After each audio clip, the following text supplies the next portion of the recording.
Hi everybody, I'm John, and we're bringing you another high-level gameplay video with me and Gabe, presented by Three Lions Gaming and Land of Redemption. So here's the deck I'm going to play today. This is using cards from Cloud of Witnesses and an attempt to just put those cards out there, show some of the various gameplay things that go on. So I brought White Cloud today. I've been talking about it on Land of Redemption for a while now. So the offense is a bunch of white heroes, a bunch of faith white enhancements, and then the defense is kind of an Esau and his animals type idea. I've got Doeg in there. He's an Edomite that can be searched for. So I've got that going on there. It's kind of a speed type deck that I've got going. There's not a whole lot to the defense. I've got Scattered, Disagreement over Mark, and Hypocrisy are really the only battle winners in there. And frankly, Hypocrisy is really in there for the Hypocrisy Mayhem combo. I'm playing that.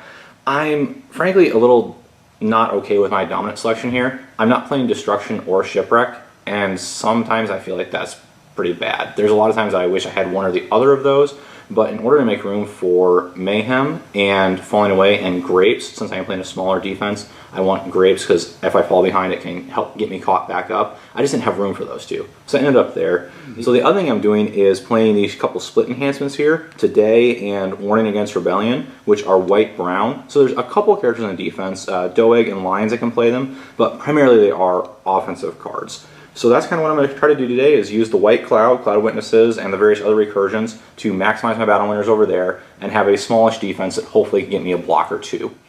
Hey, this is Gabe with Land of Redemption and sponsored by Three Lions Gaming, and I'm going to play a high-level play game with John tonight. And I am trying to use some new Cloud of Witnesses cards. Basically, my idea here is I'm playing a red and gold offense mostly. A little bit of silver splashed in there, and I'm trying to do as much can't be negated stuff as possible. I got all kinds of combos on offense that give me some can't be negated battle winners. On defense, I have lots of brown and also can't be negated stuff. I hope to rip a plot against John tonight on camera. We'll see if he lets me. And that's pretty much the deck here. I'm trying out some new Lost Souls, lots of new cards. We'll see how the game goes.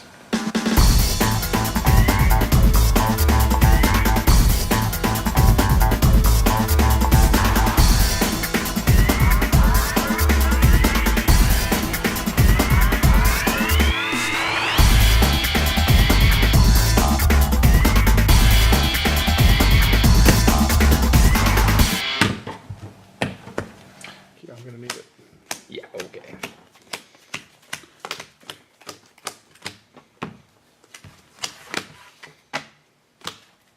To open the game, I had an Awake Lost Soul, so I fished through John's deck looking for something good I can take that won't hurt me, and the best soul I found to take was the Destruction Soul that is going to discard an enhancement when you draw it. This is the best time to have that one come in play. I'm good going first. So I decided to go first since I have the most souls. I play down an artifact, which is Holy Grail. I don't need it now, obviously. I chose to go first because I'm holding Moses, and first turn Moses, the old one or the new one, is usually pretty good, and I am pretty dismayed to see that. Moses is pretty good in the opening hand unless your opponent has Christian Martyr. That's a good way to start things off. Sure, we'll go with that. Your turn. So I throw the turn over to Gabe because I'm still kind of stunned about that. We both have the Dull Lost Soul, which is just a great soul to have in this game. The opportunity to pull evil characters out of your deck for free is pretty awesome. I threw Thorns and Thistles on the table. Don't need to have that active at the moment, but I do have David, and I love to open up with David and get Joshua. Well, I will trigger this and then pull Captain, and it's just a great chain to get yourself set up early. That's one of my favorite combos in this deck. Since he searched, it triggered my Dull Lost Soul. I went and got Disagreement over Mark because I think it's going to be a pretty good block battle winner here to get rid of both of his characters. Since he has 3 brigades in play, I throw down a bear and hope to go fishing for some lions. Now, in most of our testing, we did not see a whole lot happen with the bear, but in this case, John gets pretty lucky. 2. Took me the 3rd try, though. Oh! Bye-bye, lamb. We got one! What? The bear found a lamb. And that's going to be a mutual. Your initiative. Well, fortunately in this case, I had a battle winner, and it discards. I'd like to nail the bear. Because if he's discarded, souls are not protected. That is an accurate statement, and he will get nailed. I think we're going to give you that Lost Soul. One of the nice things about Gabe's deck is that he's playing so many different brigades, and yet his battle winners work on the majority of his characters still. So I pick up a couple more blockers, which is good because I didn't really have a whole lot going on. I've got Daniel, who's going to reset my Moses. I think that's probably going to be my best rescue option here. Honestly, I've got a battle winner, but this is more just to get Moses back in the deck where he belongs. Yeah, John's deck relies fairly heavily on Moses. He's such a strong character. McCall does not get me anything. I really don't like to block with her this early. I'd rather set up some defense first so that she has a better effect, but gotta try and stop him. I also don't like to use my CBP battle winners this early. I like to save those for Moses, but again, don't want to give up a soul, so I had to use what I had. That said, it did work. I wasn't holding an interrupt. All I really had was a couple strong battle winners, one of which couldn't even trigger at the moment because there wasn't a fortress or site. So that worked for him. And the souls just continue to come out on both sides of the table. There's no shortage of souls this game. Absolutely. We were just going to rescue until one of us hit 5. I have all sorts of multicolored Lost Souls in play. And even though I have Joshua, my original plan was to go after Captain. In this case, have an initiative and Gideon's army, or Gideon's 300, I think is probably my best bet here. So I chose the little guy this time. And I just go ahead and throw out a fight by the numbers guy and, hope that he doesn't have anything that's CBN. He's got very few options with that particular character, so I felt pretty safe with that. And I really wasn't expecting John to have Sapphire. I would have expected him to probably use her earlier if he had her. I don't honestly know why I played that Lions there. I just did for some reason. It was probably bad on my part.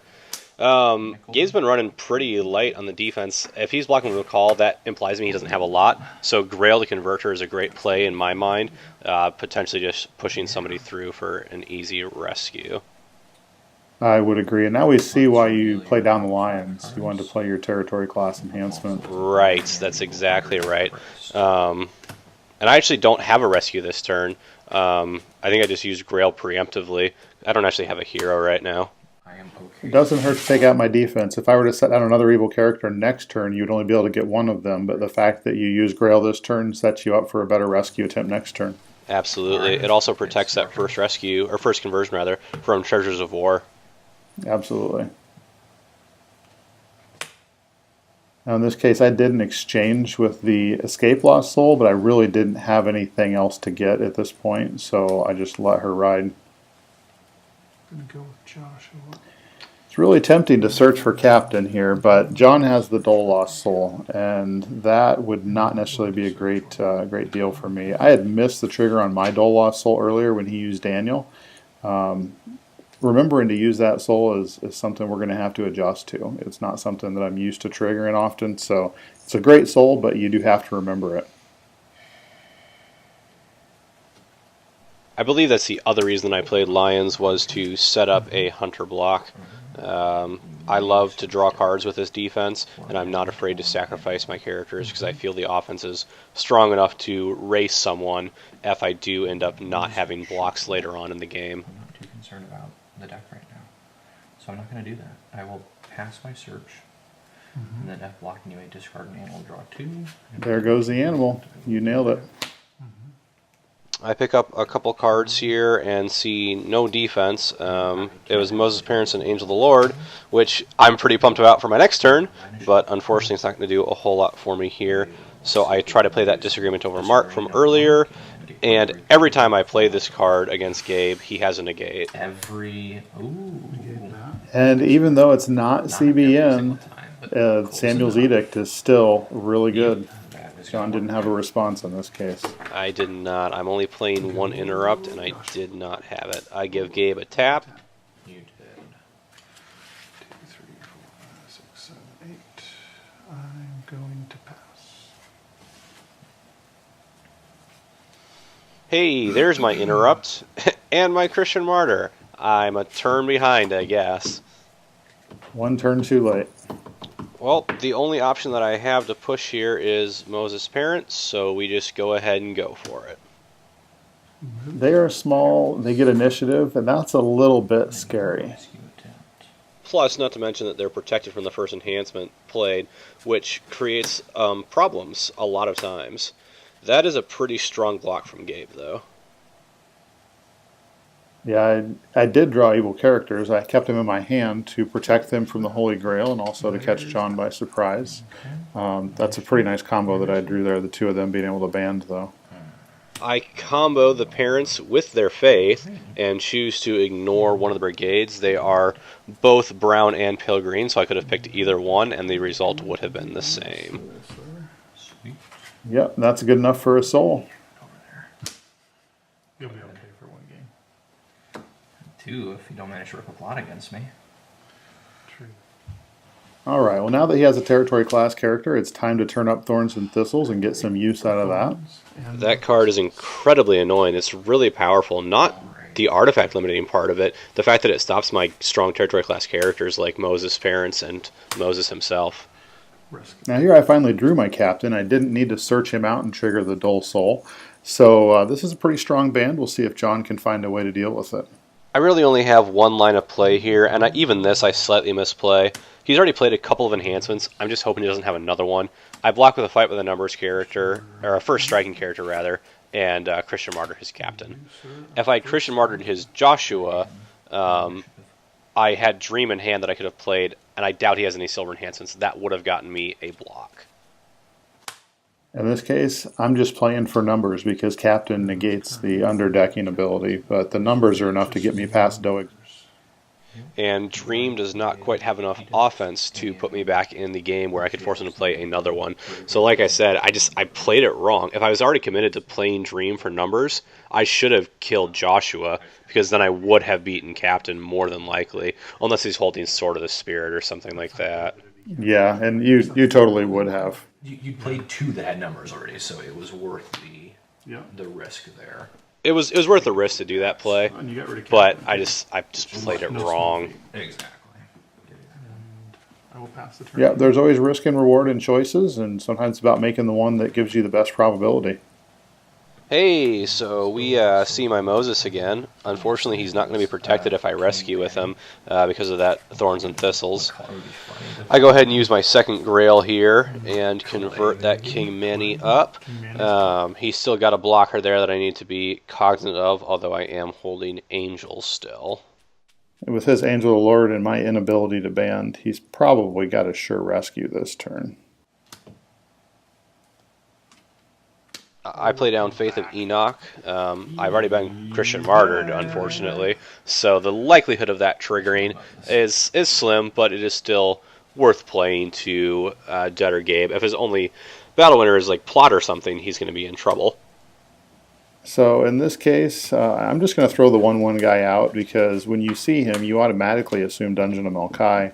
In this case, John had no problem burning that Angel of the Lord to get rid of him. Not at all.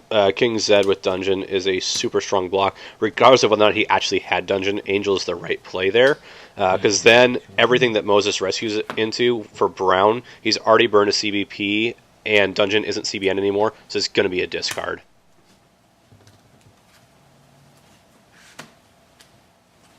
And so I drew my Son of God. I've been holding Second Coming for a little while, and that's all it takes to end the game.